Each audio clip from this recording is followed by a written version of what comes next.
Hello, my lovely darlings. Welcome to this, my second attempt at vlogging. For those of you watching on Patreon, thank you for tossing a coin to your writer. It truly helps keeps the lights on and the coffee flowing. I need coffee. A lot of coffee. Thankfully, I have been pushed in the direction of a free video editing software, but I'm not very good with it yet. Some of you may have also noticed the date and time in the top left corner of the first video I ever made was also totally off, and that was my camera. I simply didn't notice that little detail during recording last time, and in fact it wasn't until it was uploading onto Patreon that I saw it at all. I have managed to sort the settings on the camera, so that shouldn't be there now. It has certainly made me realise just how much work the special effects in fantasy and sci-fi movies are. It has certainly given me a greater appreciation for the companies who allow their editing teams the time and support they need to really put their all into their craft. Now, on to the main event. For this, the second instalment of my attempts at doing a decent video, I decided I would do a rundown of the four main characters. The four that are not under my immediate control, as they belong to my co-writers, who piloted them as their characters for the gaming sessions. I know that I've done a pretty deep dive analyzation for two of them as an inward world lore dive, but this one I thought I'd do an overview of each of them as I see their place in the story, what their function in the King's Special is, and how they tick as I have the inroad on their headspace. Though my players played these characters, they did give me a fairly loose rein when it came to describing their thoughts and internal logic and reasoning for their actions, hence why my name will be on the top of the cover. And considering the hours of work I've put into this as director, producer and main script writer, I thought that I deserved at least that amount of recognition, even if the money will be a five-way split. So to take up the challenge of this blog post, let's get into it.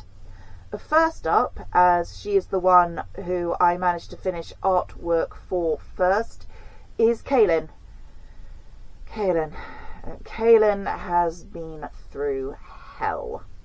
If you remember the content warning from my first vlog, I did mention tackling themes of high demand religions, stagnated societies and distorted family systems. Well, Kaylin is scoring 2 out of 3. Kaylin's grandfather is a religious fanatic who firmly believes that the werewolves are the Aryan race of the world. He is the very worst of human and wolf and a total perversion of both species. Regular wolves don't want to be near this guy, if nothing else because he is the living embodiment of entitled patriarchy, whereas wolves are a matriarchal species. So, as I said, he's the perversion of both wolves and humans. Kaylin's grandfather is the worst of what elites can devolve into. Accident of birth mistaken for right, privilege used as an excuse, and entitlement excusing any desire. He is strength without care, power grown bloated and rotten with no responsibilities to shape it. Kaylin grew up in fear, hypervigilance her only safety, compliance her only defence, and dissociation her only refuge. Kaylin wears the mask of the sullen, sour-mouthed discontent who doesn't care about anyone around her because caring, compassion, friendship were weaknesses, weapons in the hands of her own family that she couldn't afford because her father was just as bad as her grandfather. As for her mother, well, if she survived past birthing, Kaylin's mother would have had little chance to deconstruct enough to be able to think of getting away. The werewolves under Kaelin's grandfather do not take no for an answer and are willing to break bones to force a submission. In short, Kaelin has been wearing a mask for so long she doesn't know if there's anything underneath it. She's stuck in a survival mode where she has to run and fight and always expect everyone to either abandon her or try to stab her in the back. The sad part is that she only left the werewolf troop because she calculated the odds and realised it was a case of leave or wind up dead. She didn't leave for a better life because she can't imagine such a thing exists, and if she could, she wouldn't believe that it's meant for one such as her. She only left because she wanted to die on her own terms. She wanted a chance for her no to mean something. That, and she was sick of the killing. Kaelin has killed and will kill, and she kills easily. But that's what she hates most of all. The fact that killing has become too easy. She knows that she should care more than she does, so she tries to survive by sneaking and stealing, but all too often someone tries to push her boundaries, and the wolf in her reacts without thought. Kaelin has a serious case of complex shell shock and wants rid of it, but the human mind seeks what it knows and recognises familiar patterns as security. To Kaelin, safety, security, and peace feels like a threat. In terms of her function within the King's Special, I believe Kaelin is the team sneak and the voice of cynical reason. If they need something collected without the permission of those in authority, Kaelin is the one to get it. She is also the one to be the voice of reason when someone says, "What's the worst that could happen?" Kaelin's instant response, "A lot." And she immediately starts planning half a dozen exit strategies.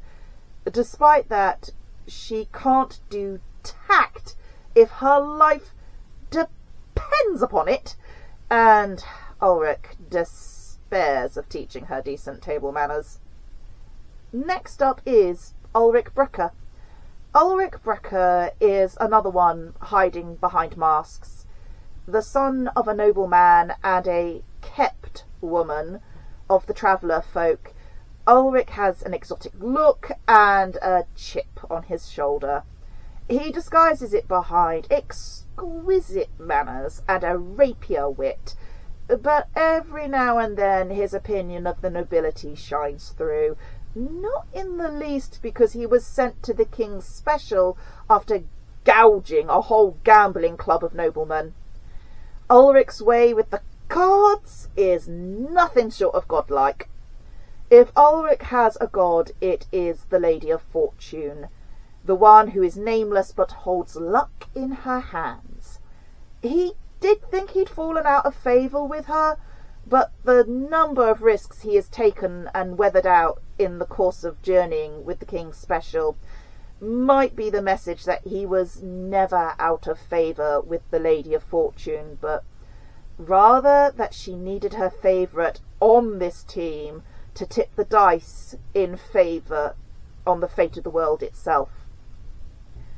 As the King's Special has travelled further and faced more of the foe, the course of events is appearing less like a localised problem and more like a foul force that has been rotting in the dark corners of the world, trying to reach out and tear the pillars of the world asunder. It is the soul of the selfish, the baleful, the malign, the self-serving, the self-grandifying, if that is such a word, the one who has no thoughts for others but only thought of self. And quite without meaning to, Ulrich has found himself right in its way. But this is again where I say there are no chosen ones in my stories. Only people. People choosing to build up or tear down. The King's Special could have chosen to simply slice through the ash elves, chosen to see them as nothing but the dangerous other that needed to be put down, and instead Ulrich chose to see the potential of something else. Ulrich is the one who chanced his arm and had a go at charming the leader of the Ash Elf squad they were up against. As I said, it was not what I originally planned for the campaign, and I was so grateful that it was at the end of a game session, as I had to have a major rethink about the storyline, and I needed a couple of weeks in which to do that. When the rethink was done, I feel the story improved 10 times over. If anything, I think it was at that moment that I decided it would be worth turning into a full book project. In terms of purpose, Ulrich serves within the King's Special.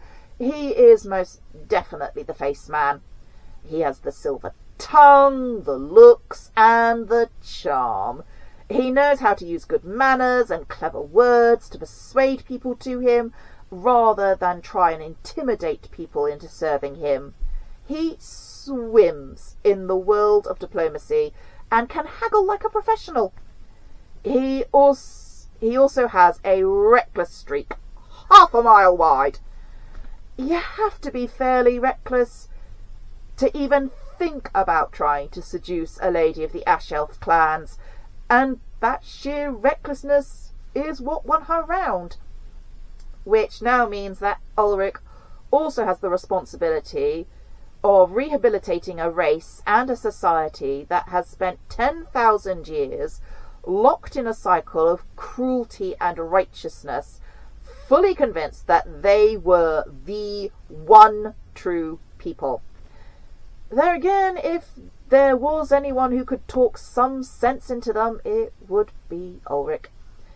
He does rather seem to have his hands full with the job, not only teaching Lady Zilvra how to bargain as an equal with those she once thought of as lesser beings, but also teaching her relatives the power that comes from being able to trust the warriors at your shoulder, not to stab you in the back before the enemies arrive. Granted, they are learning that the best quality of recognizing shared worth comes with its own price. If you have strength enough to build a home and time enough to hold your friend steady, then the price is love enough to break a heart. They are learning it slow, but they are learning, despite the pain that brings. The next one is Thorin Vandervast. Thorin Vandervast is big, green, and despite everything against it, he is a gentle soul. In many ways, he is the innocent that the world misuses. Yes, he is as tough as old boots, and yes, he hits like a length of rebar that has a sharp edge. But he likes hugging puppies, facing an enemy that can hit back just as hard, and good, solid food. There isn't a sneaky, dishonest bone in Thorin's body. He's honest to a fault and struggles to understand the idea that others can be deceptive. This has made him an easy target for those who like playing with the mental health of others, though he is finally developing a healthy dose of suspicion of some people. He's not sure exactly what it is that is telling him that certain persons are trying to make him do bad stuff, but he is beginning to pick up the little tells in voice and expression that tell him that what this person is suggesting is bad stuff. The Orc children, Thorin's race, are a race whose origin and history I developed as I wrote the story. They are the result of a Lich's attempts to create an army in the dark that were as hardy and as aggressive as orcs, but as controllable as humans. However, eventually the Orc children stood up and took the lashes from the hands of those driving them and choked them with said whips. The Orc children rose up and said, "We is people, and people don't get beat and whipped and cut simply for existing. We is people, and you ain't gonna beat us no more." Yeah, their creator got stamped to death beneath the boots of his own creations, and then the Orc children cut their way out of the underworld, quite literally, going through the dwarfs to reach the surface. Hence why they haven't had a good relationship with the dwarfs ever since. About the friendliest interaction the Orc children have with the dwarfs is a game of kick around. This is when the Orc children manage to capture a band of dwarfs and disarm them of their regular weapons. The dwarfs are then given big knobbly clubs of bodock wood and tossed in the circle. The Orc children then use said dwarfs as the balls in a game of kick around.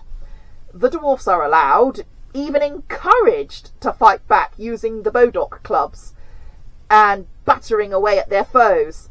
The game ends when either the dwarfs escape or the Orc children are just too tired to chase them anymore. And yes, injuries from a game of kick around are common. Thorin has said that he has an aunt who has never been the same since receiving a head injury during a game of kick around. Apparently she falls asleep with her eyes open in the middle of the day, and her dreams are something really weird. To the Orc children, the risk of injury is what makes it fun. If there's no risk, then there would be no fun. Despite what could be expected, the Orc children are the most equal society the King's Special has met so far. Among the Orc children, a man looks after his woman 'cause she's precious, and a woman looks after her man 'cause he's precious, and that is all there is to it. You don't give each other any reason to stray, and if your woman has children already, it just goes to show that she can have some. The future one will be yours. Disputes over inheritance get settled with a fist fight, usually as noisily as possible. Orc children don't smile at your face and then stab you in the back. If they like you, bear hugs all round. If they don't like you, they'll smack you one. Saying that, there is one rule, Orc child society, that is totally unbreakable. Anyone under 12 years old is untouchable. Over 12, you're expected to be able to pick up a weapon and defend yourself. Under 12, they do no harm. And anyone who does harm to a child in front of an Orc child will be lucky to get their blocks knocked off. Orc children are known for pulling the arms off of people who have harmed children. In many ways, Thorin has become the heart of the King's Special. He's the glue that keeps them together. He can match Ulrich's recklessness. He's there to give Kaelin space and watch her back. He's even keeping an eye on Jeremiah and trying to make the fallen priest toe the line. He's big and strong and knows that he's not the smartest member of the team, but he has a huge sense of loyalty and an innate sense of justice. As far as Thorin is concerned, if you pick on someone who can hit back just as hard, then that's a nice little fight. If you pick on someone who can't fight back, then you're nothing more than a bully. And he doesn't much like bullies. Thorin might not be the brightest, but if you are his friend, he'll have your back. no matter what comes. Lastly, and it is very much lastly, we have Jeremiah. There is always one. There is always one who truly deserves to be in jail, and unfortunately for this particular King's Special, that one is Jeremiah. Jeremiah was left as a foundling on the Abbey steps, and the Abbey is probably wishing that whoever did that drowned him in a bucket instead. Jeremiah was always an unpleasant child, much given to bullying and tormenting those around him. The problem became so bad that the abbot himself wound up taking responsibility for Jeremiah's education. The abbot tried. He really did try. Every softer version of discipline he could, but loss of privileges, extra responsibilities, lectures, social stories, even fasting. Nothing worked, not even fasting. And Jeremiah's greatest appetite, besides tormenting others, has always been food. In the end, the abbot resorted to the discipline wand and hitting himself and his failure in every blow. Even that didn't seem to work, and the abbot was on the verge of despair when Jeremiah seemed to experience a sudden revelation and became a model student, rising rapidly through the abbey ranks and becoming the favourite of the abbot, chosen to take his place upon the abbot's death. This was, unfortunately, merely a cover for his heresy. Jeremiah is a dissenter and a disciple of Cluganath, the dragon god. To be more accurate, Cluganath is a false god, a being created eons ago by the Lacutians as they tried to recreate their own creators. Cluganath breaks the laws of physics in ways regular magic can't do. He is a living quantum equation. He is light made solid, flesh made of raw energy, with the breath of a neutron star as his weapon of choice. He is a cataclysm waiting to happen to those he deems unworthy of life, which is just about everybody.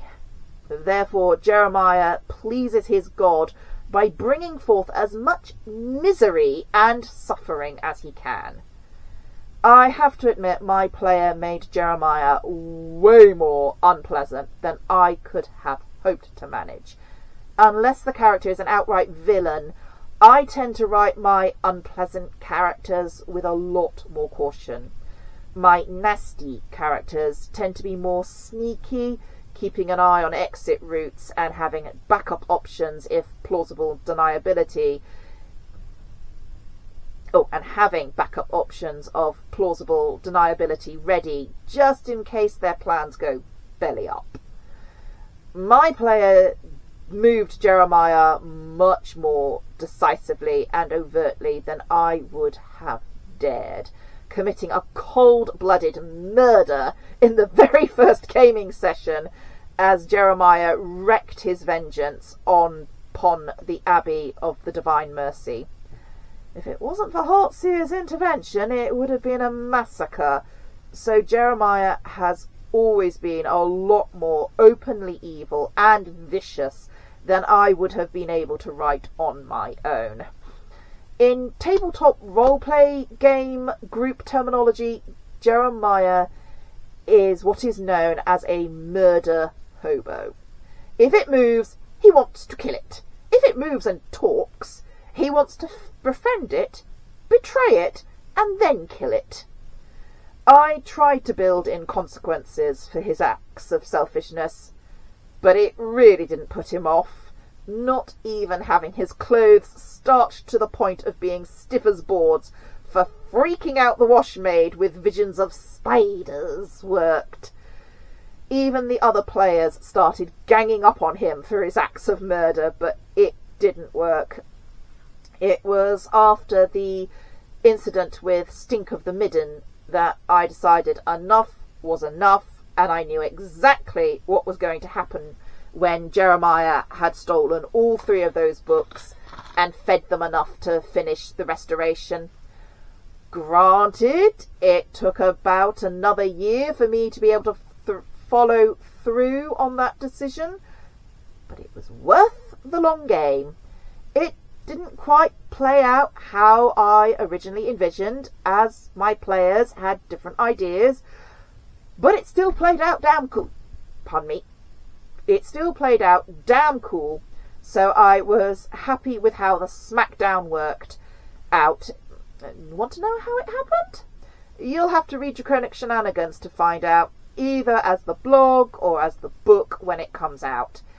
Just a word though, the text is being refined and edited as it goes towards being book ready. As to what purpose Jeremiah serves in the King's Special, it is the unpleasant one. The one who is willing to do the morally reprehensible stuff to get the job done. The one willing to do the cheap shots to level the playing field for the team. There was a time where I thought that he was moving past his murder hobo ways, learning to keep it more in line with an anti-villain, the one willing to hurt those who deserve to be hurt. But it turned out he wasn't. He was learning to make the mask more convincing. I knew that the moment he went in for the kill on Heartseer. There was no going back at that point, so I knew it was time for the last dance of chances for this story arc. And now I'm trying to get the book ready to publish. 4 pieces of chapter art done, another 2 started, and 2.5 chapters proofread. See all my lovely darlings on the other side. Be safe and be kind.